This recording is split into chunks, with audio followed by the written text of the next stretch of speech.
Glöm inte att följa oss @crimesweden på Instagram, TikTok. Här vi publicerar saker vi inte får publicera här osensurerat.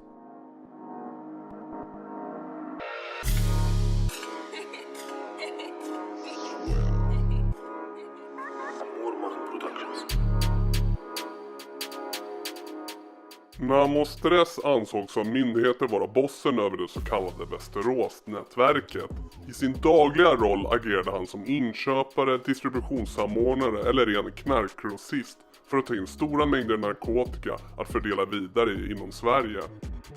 När Encrochat, ett krypterat kommunikationsverktyg kriminella använder, knäcktes så kunde svensk polis äntligen få tillgång till hemlig kommunikation och på så sätt komma åt bossen.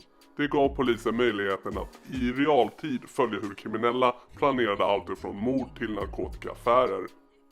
Genom meddelanden på Encrochat har ledaren för Västeråsnätverket kunnat åtalas för synnerligen grova narkotikabrott, där han misstänks ha handlat med knark på kilonivå och levt lyxliv i Spanien. Han har varit på en nivå att man handlar kokain och cannabis på kilonivå. Han har agerat som grossist som tar in narkotikan i landet och sedan är det andra som fått sälja vidare på gatan. I utredningen ingick även den åtalade mannens egna bilder av sitt lyxiga liv med sedelbuntar, fina kläder, resor och klockor. I utredningen finns även ett beslag på 309 kilo cannabisharts som Tullverket hittade vid en kontroll i april 2000 i Trelleborgs hamn. Av chattmaterial från Encrochat framgår att Namo Stress från Västerås organiserat transporten från Spanien till Sverige och att en okänd mängd av dessa 309 kilo skulle överlåtas till en Bibbo i Södertälje. Hösten 2019 var Namo Stress internationellt efterlyst efter att ha lämnat Sverige precis innan han skulle lossas in på ett högsäkerhetsfängelse för att avtjäna ett straff. Han är dömd över 20 tillfällen för en rad olika brott. Den senaste domen som fastställdes 2019 rörde bland annat grovt skattebrott, brott mot vapenlagen och narkotikabrott. Då dömdes han till 7 månaders fängelse. Han hade då stoppats av polis i ett fordon med 260 000 kronor i en plastpåse bredvid sig. Han bar vid tillfället även en guldkedja värderad till 250 000 kronor och en Breitling-klocka till ett värde mellan 70 till 80 000 kronor. Det året utvandrade han till Spanien. Han flyttade då till Marbella i Spanien där han befann sig tillsammans med 29-åriga Bibbo som också åtalas i samma narkotikamål. Bibbo är en utpekad ledare för Södertälje-nätverket. Under deras tid på Solkusten utsattes Västeråsledaren för ett mordförsök. Han blev då beskjuten med flera skott av en man på motorcykel på en golfbana, men klarade sig undan kulorna och utan skador.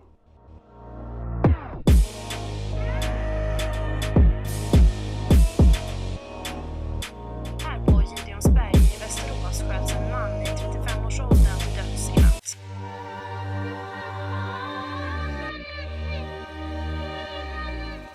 Efter ett uppmärksammat mord i området Gideonsberg 19 september 2020 kom Namo Stress tillbaka till landet. Det var enligt uppgifter för att konkret visa att han är tillbaka och för att styra nätverket på plats i Sverige efter en tid i Spanien.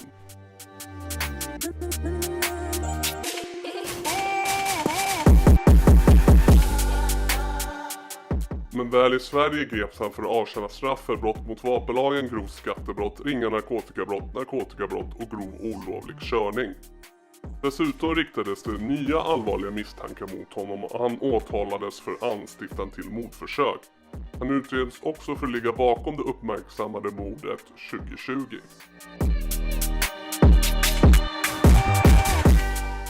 Namo Stress fälldes i tingsrätten för medhjälp till försök till mord, grovt narkotikabrott 2 tillfällen under 2019 samt grovt narkotikabrott 3 tillfällen vid 2020 men friades för synnerligen grov narkotikasmuggling, stämpling till synnerligen grovt narkotikabrott samt synnerligen grovt narkotikabrott. Han dömdes då till 11 års fängelse men detta överklagades till hovrätten. Åklagaren yrkade att hovrätten ska döma Namo Stress även för dels synnerligen grov narkotikasmuggling, dels anstiftan av försök till mord och tingsrätten då bedöms som medhjälp till försök till mord. Mordförsöket avser 14 maj 2020 då Namo Stress sägs ha goat en annan person in i en fälla istället för att ha ett fredligt möte.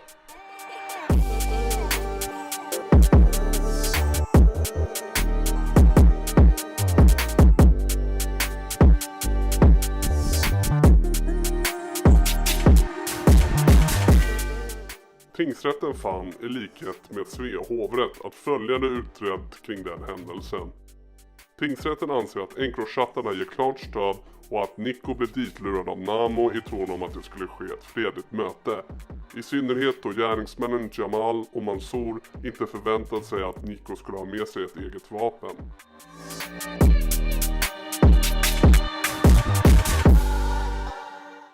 Tingsrätten finner det därför utrett att det var Namo Stress som såg till att Nico åkte till korsningen Orrstigen-Karlslundsgatan den aktuella dagen, vilket var avgörande för att skjutningen skulle äga rum. Tingsrätten anser även att det är utrett att Namo hade avsiktsuppsåt till att Jamal och Mansour befann sig på platsen för att skjuta ihjäl Nico. Däremot frikänner tingsrätten Namo för anstiftat till försök till mord.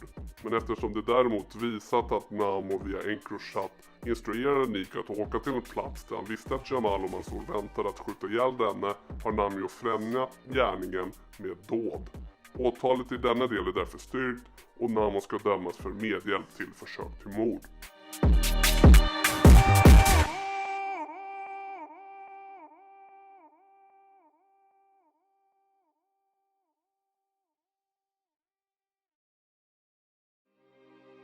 Vidare har åklagaren yrkat att det narkotikabrott som Namo Stress döms för ska anses utgöra ett brott och rubriceras som synnerligen grovt narkotikabrott. Det resulterar i att hovrätten ändrar tingsrättens dom på så sätt att hovrätten dömer Namo Stress även för synnerligen grov narkotikasmuggling och bestämmer fängelsestraffets längd till 12 år. I ett sista desperat försök att komma lindrigare undan de synnerligen grova narkotikabrotten överklagade Namo Stress hovrättens dom på 12 års fängelse till högsta domstolen. Men högsta domstolen tar inte upp fallet utan konstaterar därmed att hovrättens dom står fast. Och denna dom visar sig vara början till det som kanske blir fallet för hela Västerås-nätverket.